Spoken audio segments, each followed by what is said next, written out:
Hi, I'm Nancy Jean from Nancy Jean's Garden, and this is. I'm Danny from Bathrobe Tarot. And we're combining our intelligence today because we thought that might really help. Well, number one, because when I look at this, I go, who knows more about this stuff than anybody, or who can dig into it more than anybody, and that's you. And you sent me down so many rabbit holes, and I said, I'm going to find one for her. Yeah. What Danny did is he approached me about talking about how to get involved in elections. And since that used to be my job, was to teach people how to get involved in elections at all levels and to help them get through it, he sent me a couple of websites to look at. And so we went back and forth. And what we're going to talk about, as I understand it, Danny, is how to make people more confident in figuring out where they can fit in this next political cycle, because we need all the boots on the ground. We need all the people doing whatever they can do.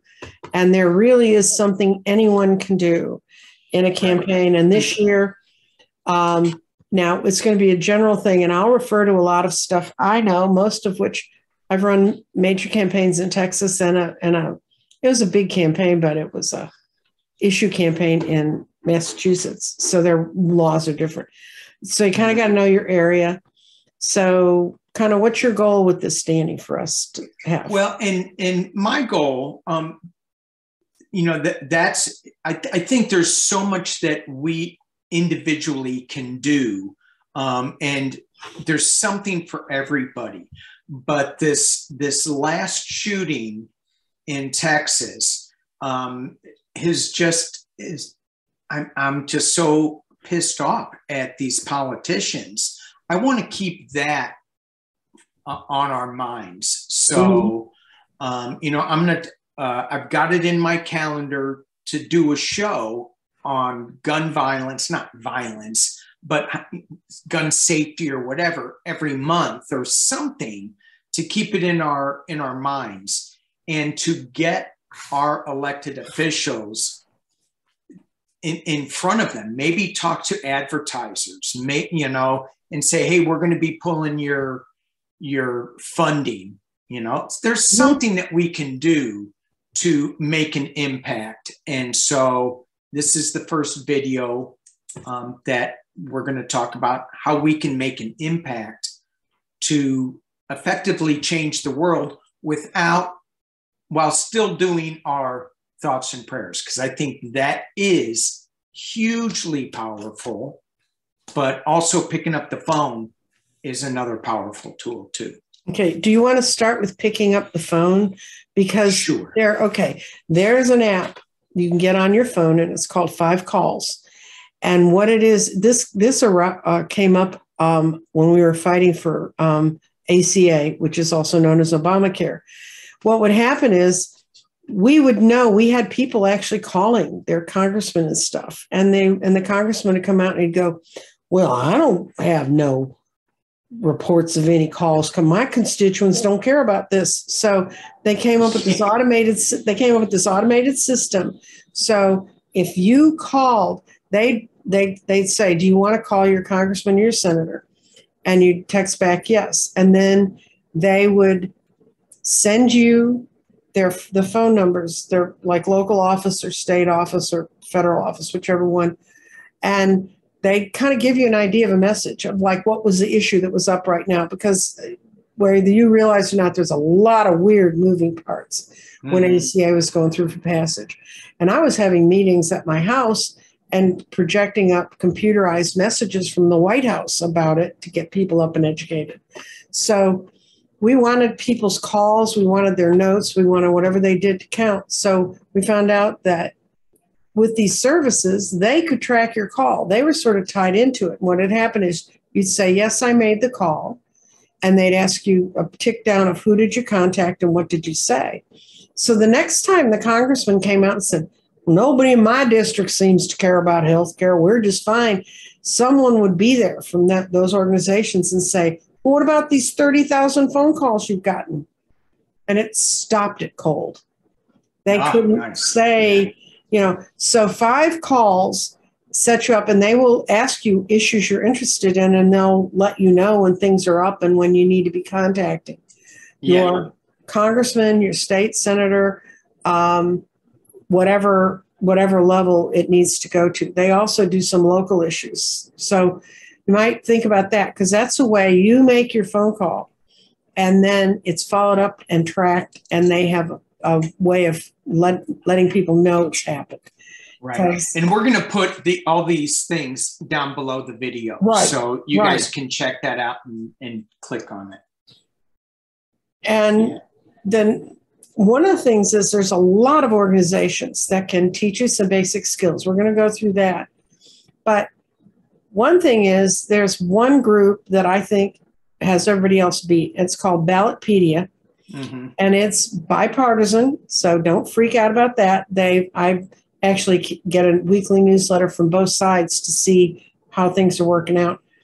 But you can go in there, and if, say, you live in a district in a certain state, you can go and you can see the voting record for your. And so when you're talking about guns, people are going to need to know when these people either don't show up to vote at all, or they vote no, a solid no, and they know how many times they have. Because without that kind of knowledge, you can just say, well, I know you're voting no, and they'll be trying to tell you their cover lie for whatever they think they're really doing.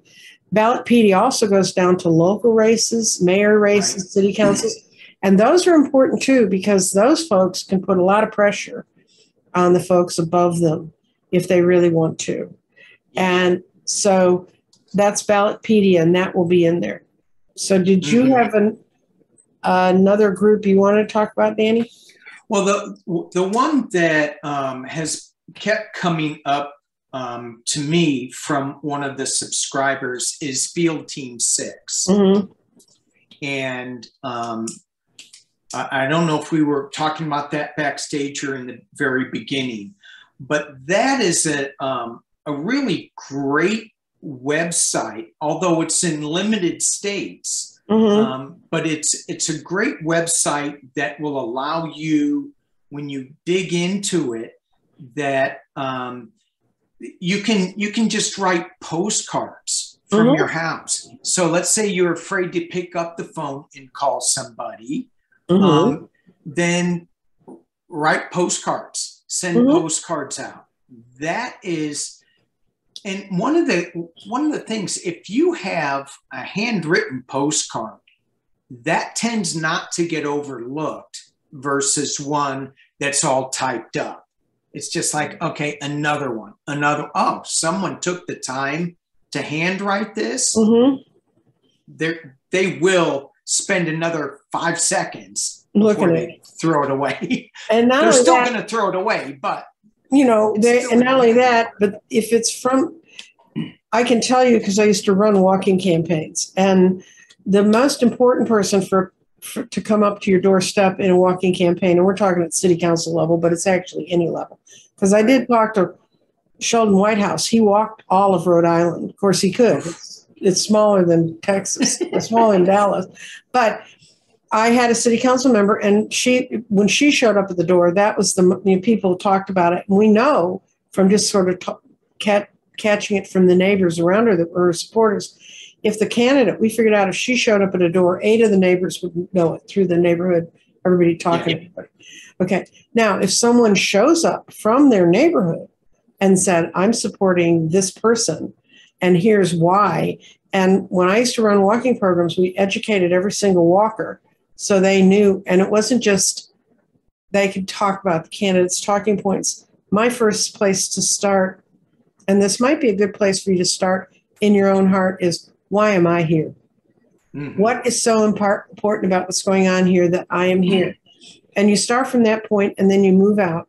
And if you're writing a postcard and people realize, oh, this is my neighbor. I mean, this is someone near me. That's going to make a whole lot more difference than somebody they don't know, which is why I never used paid walkers.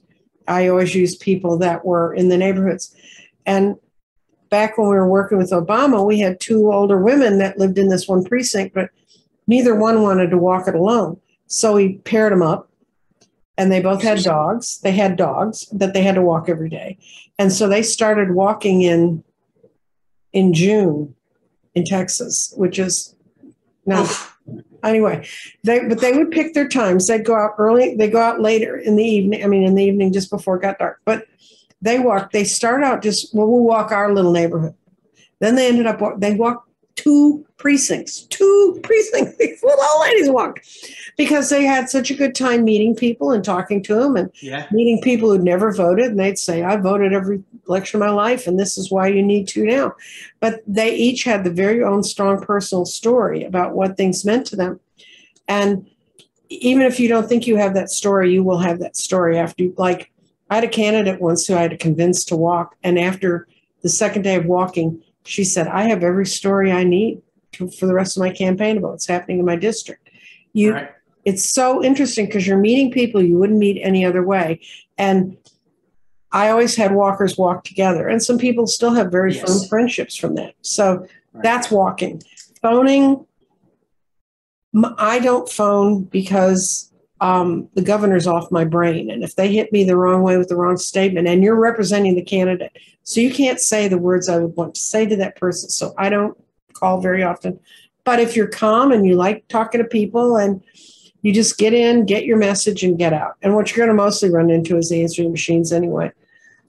Writing letters is another thing. And if you can put a little personal thing about why you think this is a really important issue, it's really important for people. And we found a whole bunch of them. We found there's another group you can meet if you want to go out and meet and be with, how they're saying everybody needs to be finding their tribes now. When Trump won, these congressional workers, these people who'd worked in Congress and understood how to get through to politicians, they created a thing called Indivisible. And you can go to their site and download their whole book. And it talks about everything you can do in campaigning, how to get into issues, what's important. And I actually helped form 3 Indivisible groups in Dallas. And they're all based on sort of a neighborhood, a locale. Right. And I'm gonna back up just a little bit because I think this is super important. When you're making phone calls and when you're walking door to door, I think it's really important to hook up with somebody and so that you have an accountability section as well as a safety section. Oh, yes. So you could have just a leader in a whole bank of like 5 or 10 people, and you have a little group that you're in. However, if you're just doing it by yourself, hook up with somebody, hook up with another person so that you can share your experiences, because there are going to be some people that are jerks to you that you're going to have to like go, okay, and settle down from. But 90%, 95% of the people are wonderful. They'll talk to you. They understand what you're doing. Everybody needs to have their point of view. You just don't need to react to it as what your 9 candles is going to be talking about. Just observe it. Let them say their speech, their talk. And this isn't a confrontational thing. You're just trying to give them some information. You're not trying to change their mind. You're trying to get them to vote and change their vote, maybe. Yes. Well, and that's, as a walker, that as actually when you're on the campaign levels, most of these things are going to send you to, most of the groups are going to put you in. They make it really plain about those kind of levels. And for the most part, I absolutely know for a fact that we tried very hard to never send anyone up to a hostile door. We would go in Texas. You don't register by party. The only way you can tell where a person might be leaning is which primary they voted in. And that you can't identify. You can't see who they voted for, but you see if they voted as a D or an R. And so we used to always try to pick at least 2 D households where in 2 rounds people had voted as Democrats. But towards the end, last time I set up a walking campaign, these guys went up to the door and they knocked, and this man came to the door. He said, "Who are you?" And they said, "Well, we're here for da-da-da, the Democratic candidate for your state house race here." And the guy goes, "Why are Democrats on my doorstep?" And the guy goes, one of the guys says, "Oh, well, these are identified, I think, as Democratic households." And he goes, "No one in this household's ever voted for a Democrat." And meanwhile, his partner could see behind the man that was screaming in the doorway, the wife going, "Go away, go away."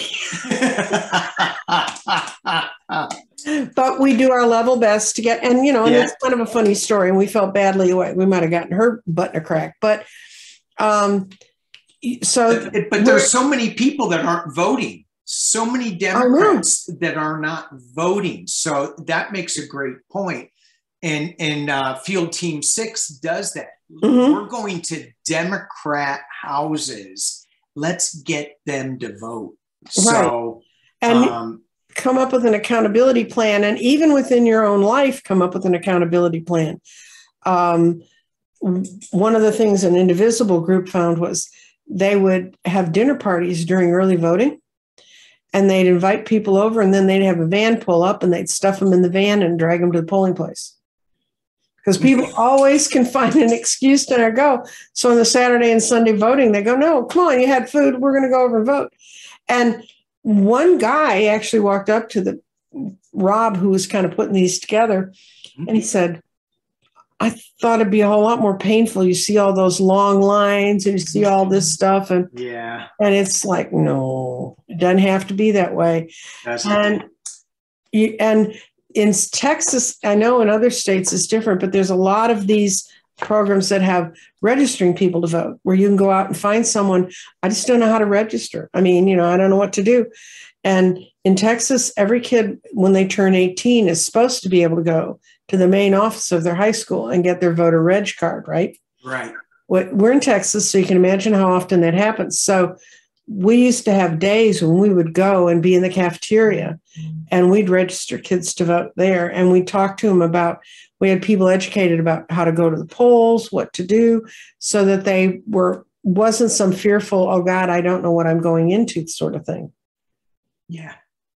Yeah. It's just so important that we do something and get some of these people, so that, what I want to see happen in November is I want to see that we have enough Democrats in the Senate that we can pass some bills, some common sense bills.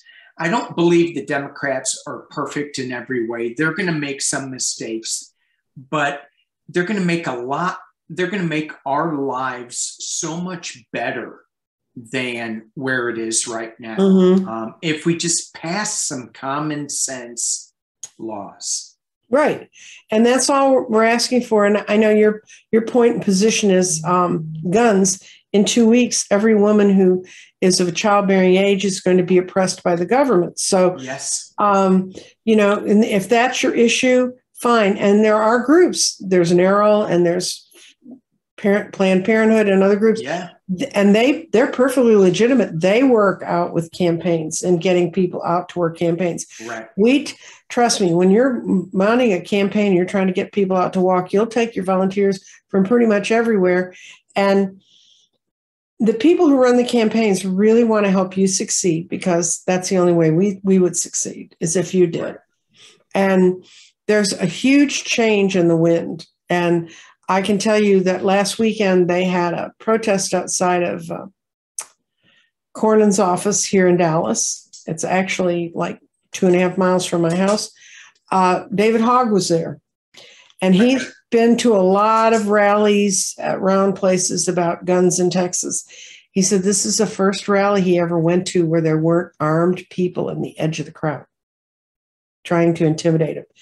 And everybody in the crowd was saying, "Where are they? Where'd they go?"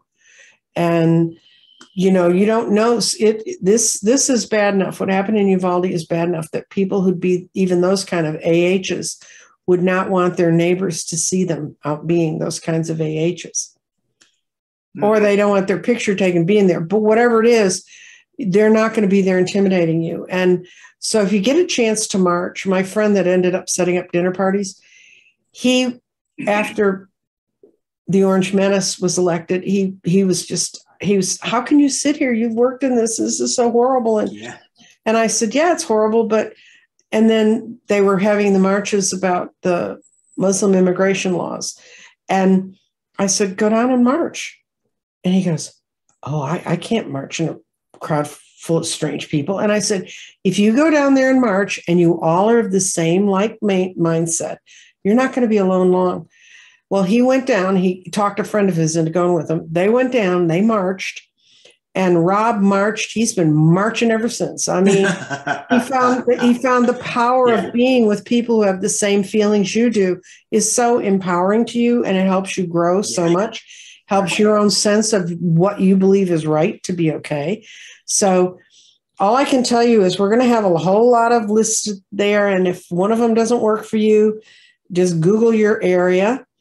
I know in the case of, like you said, Field Team 6 kind of has a limited states is focused in. There's Indivisibles, I know, in every single state.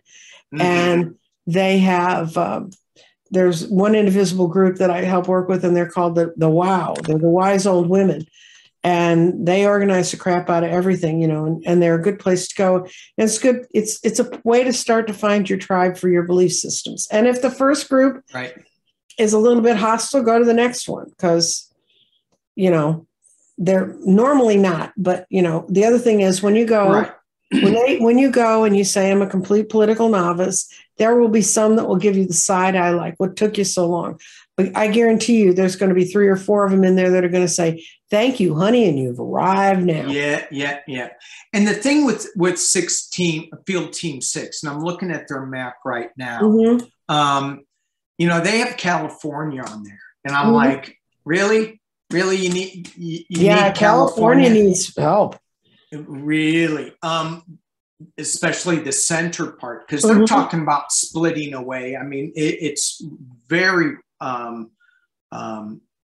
Republican in the center of the state, but it's also got Texas, Arizona, Florida, Georgia. So there's some super powerful, important states that you could lend your voice to on Field Team 6. So it's not just when we say that it's limited, it is, but powerful states that could use some help. And the other thing is, if you can't do anything else, and I know times are tough and people are losing money, and it seems to drip out the spout of the oil companies, but you want to change that, you got to change the government we got. And you got to look at the guy who's running against Grassley in Iowa. I don't park with my money easily. I did send him a little bit because his name is Franklin. He was an admiral in the Southern Fleet. And the first thing he did when he took over his admiralty is he got Fox thrown out of every ship, everything, because he said, this isn't news, this is propaganda. And he's I watched a couple of his speeches, and I do that. I mean, of course, I'm boring and political, but you need to look at people, because you're going to find the people that are worth supporting, and you're going to, and seeing what you can do. And like I said, you can go to Indivisible, you can go to Ballotpedia and find out who's running in your areas. There's a group I'd never heard of before, and I did a little investigating, and it's called Sister Districts, and they pair up districts that have similar demographics to help each other in state legislatures. And if we want to make another profound change, we need to do it in the state legislature. I'm hoping we're making a really profound change in our state legislature here. But I'm in Texas, but and protect. When you look at the state legislatures and what they do, and there are some Democratic governors that get to push back on that, and then there are some governors that are Republican that just swallow all of that up, and it takes the whole state into a nosedive. As far as human rights issues, gun issues, women's issues.